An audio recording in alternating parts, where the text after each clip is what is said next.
Hi viewers, అందరికి welcome friends. మన ఛానల్కి స్వాగతం ఫ్రెండ్స్. ఈరోజు ఇండియా ఫిఫ్త్ T20లో కూడా 4-1 తేడాతో సిరీస్ని అయితే కైవసం చేసుకుంది. సో మొత్తంగా ఈరోజు బ్లాక్ బస్టర్ సండే అని చెప్పుకోవచ్చు. ఎందుకంటే మనందరికి తెలిసిందే, మధ్యాహ్నం మనం చూసాం మలేషియా వేదికగా జరిగినటువంటి దాంట్లో అమ్మాయిలు ఫైనల్లో గెలవడం, ఇప్పుడు ఇక్కడ 150 రన్స్ తేడాతో ఘనమైన విజయాన్ని సాధించి సిరీస్ని సీల్ చేయటం అన్నీ సజావుగా జరిగాయి ఈరోజు అని చెప్పుకోవచ్చు. So block buster Sunday. So match ఎలా సాగింది, ఏంటి, ఎలాంటి విధ్వంసాలు చోటు చేసుకున్నాయి అనేది మనం పూర్తిగా ఈ వీడియోలో డిస్కస్ చేద్దాం. So let's move in to the topic. Hi hello viewer, అందరికీ వెల్కమ్ ఫ్రెండ్స్. మన ఛానల్కి స్వాగతం. మా ఛానల్లో మీకు కనుక వీడియోస్ నచ్చితే లైక్ చేయండి, షేర్ చేయండి, కామెంట్ చేయండి మరియు సబ్స్క్రైబ్ చేయండి. మరిన్ని నోటిఫికేషన్స్ కోసం పక్కనే ఉన్న బెల్ ఐకాన్ని ఆల్ పైన ట్యాప్ చేయండి. ఆల్ పైన ట్యాప్ చేయడం ద్వారా మేము చేసే ప్రతి వీడియోలని, తాజా వీడియోలని నోటిఫికేషన్లో పొందగలరు. సో ముందుగా మనం ఫస్ట్ ఆఫ్ ఆల్ మన టీమిండియా ఉమెన్స్కి హ్యాపీ కంగ్రాచులేషన్ చెప్తూ, ఇంకా ముందు ఏ మ్యాచెస్ అయితే ఉన్నాయో ముందు రాబోయే ప్రోగ్రెస్ టోర్నమెంట్స్లో అందులో కూడా మంచిగా రాణించాలి అని కోరుకుందాం. అదేవిధంగా గంగడి త్రిష కూడా మంచిగా పర్ఫార్మెన్సెస్ ఇవ్వాలని ముందు జరగబోయే టోర్నమెంట్స్లో ఆశిస్తూ, ఇక మనం లేట్ చేయకుండా మ్యాచ్. సో టాస్ గెలిచి కెప్టెన్ మరొకసారి ఫీల్డింగ్ ఎంచుకున్నాడు. డ్యూ ఫ్యాక్టర్ వస్తుంది అన్న నేపథ్యంలోనే ఫీల్డింగ్ తీసుకున్నాడు జాస్ బట్లర్. సో అనుకున్నట్టుగానే ఇంగ్లాండ్కి మంచి స్టార్టే వచ్చింది. జస్ట్ 1 ఓవర్లో, అంటే సెకండ్ ఓవర్లో వికెట్ అయితే రావడం జరిగింది. First 16 for the loss of no దగ్గర నుంచి సంజు శాంసన్ వైఫల్యాలు కొనసాగుతున్నాయి. సో అయితే సంజు శాంసన్ 16 రన్స్కి అవుట్ అయ్యాడు. స్కోర్ వచ్చేసి 21 దగ్గర వికెట్ అయితే పడింది. సో తర్వాత తిలక్ వర్మతో కలిసి అభిషేక్ శర్మ ఫైర్వర్డ్స్ చేశాడని చెప్పుకోవచ్చు. వీళ్ళిద్దరు కలిసి 115 రన్స్ పార్ట్నర్షిప్ నెలకొల్పారు.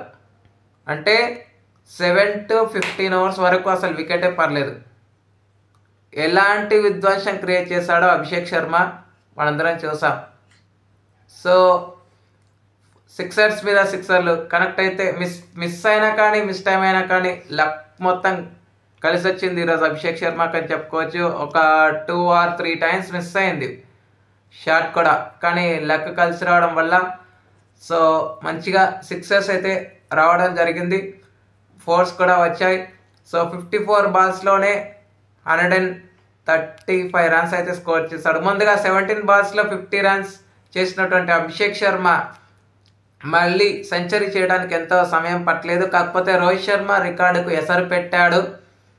అనుకుంటున్న టైంలో ఆ రికార్డ్ని క్రియేట్ చేయలేకపోయాడని చెప్పుకోవచ్చు. బట్ సెంచరీ అయితే కంప్లీట్గా చేసుకున్న టైంలో అభిషేక్ శర్మ నాన్ స్ట్రైకర్లో ఉంటూనే తిలక్ వర్మ 24 రన్స్ వేసి అవుట్ అయిన తర్వాత సూర్యకుమార్ యాదవ్ రావడం, సూర్యకుమార్ యాదవ్ ఇలా వచ్చి అలా వెళ్ళిపోవడం 2 రన్స్ వేసి. సో తర్వాత శివన్ దూబే కొంత ఇన్ఫాక్ట్ అనేది క్రియేట్ చేశాడు. 30 రన్స్ వేసి అవుట్ అయ్యే సమయానికి స్కోర్ 180+ ఉంది, 182. సో తర్వాత మళ్ళీ వికెట్ల పతనం స్టార్ట్ అయింది. కొంచెం ఇంగ్లాండ్ వాళ్ళు అంతో ఎంతో పుల్ బ్యాక్ అయితే చేశారు. ఎవరు కూడా అంతగా ఆపర్చునిటీస్ అనేవి క్రియేట్ చేయలేదు. ఎంతో కొంత అక్షర్ పటేల్ చేశాడు 15 రన్స్.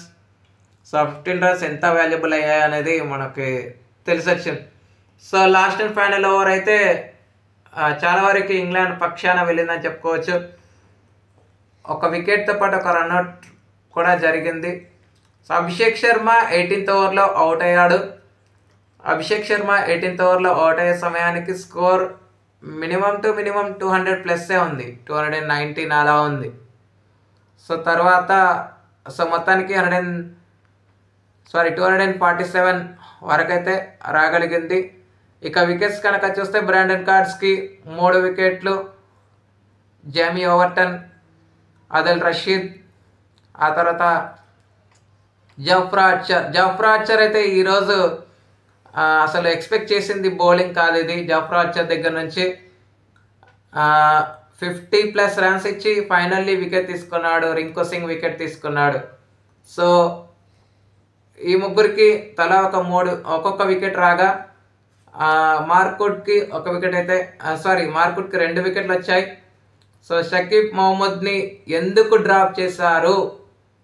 ఎందుకంటే షకీబ్ మహమ్మద్ ఎలాంటి ఇంపాక్ట్ క్రియేట్ చేశాడో ఇంగ్లాండ్కి మనం చూసాం 4th T20Iలో.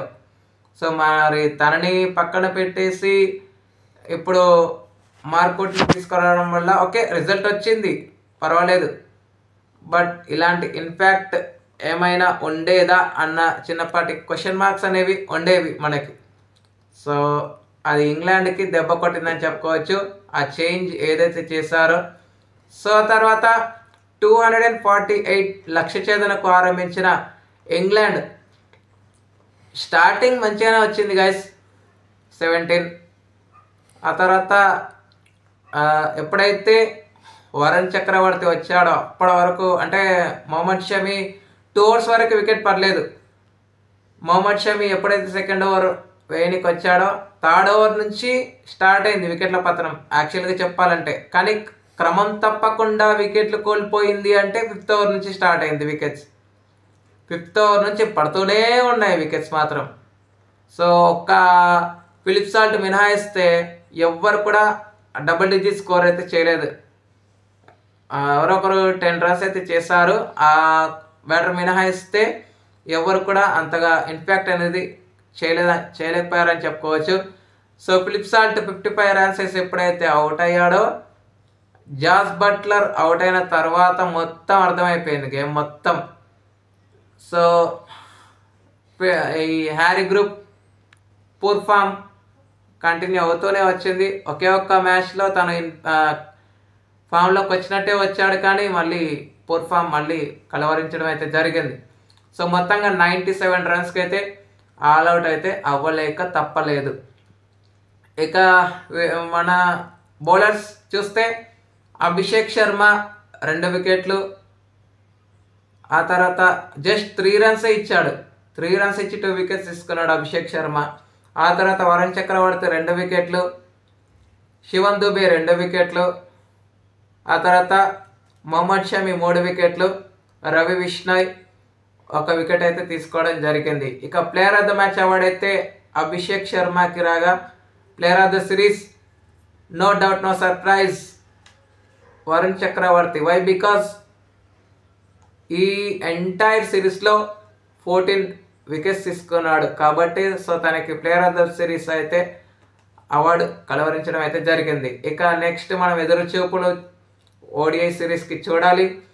మరి ఎవరైతే యంగ్స్టర్స్ ఇలాంటి పుల్ బ్యాక్ చేశారో, మన విన్నింగ్ మొమెంటంని క్యారీ ఫార్వర్డ్ చేస్తూ వచ్చారో, మరి రోకో రాబోతున్నారు కాబట్టి సో మంచి ఫలితాలు మన వైపు మళ్ళాలి.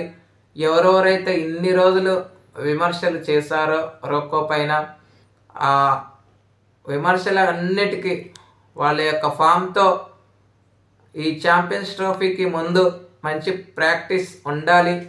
వాళ్ళ ఫామ్ అనేది డిప్ అవ్వకుండా రాక్ సాలిడ్గా ఉండాలని అయితే మనందరం మనస్ఫూర్తిగా ఆశిద్దాం. ఎదురు చూపులంతా ఇక ఓడిఐ సిరీస్ పైనే మనకి. Okay friends, thank you. ఇలాంటి అప్డేట్స్ కోసం ఛానల్ని సబ్స్క్రైబ్, షేర్, లైక్, కామెంట్ చేయండి. మరొక అప్డేట్తో మీ ముందు ఉంటాను ఫ్రెండ్స్. అంతవరకు సెలవు, నమస్కారం.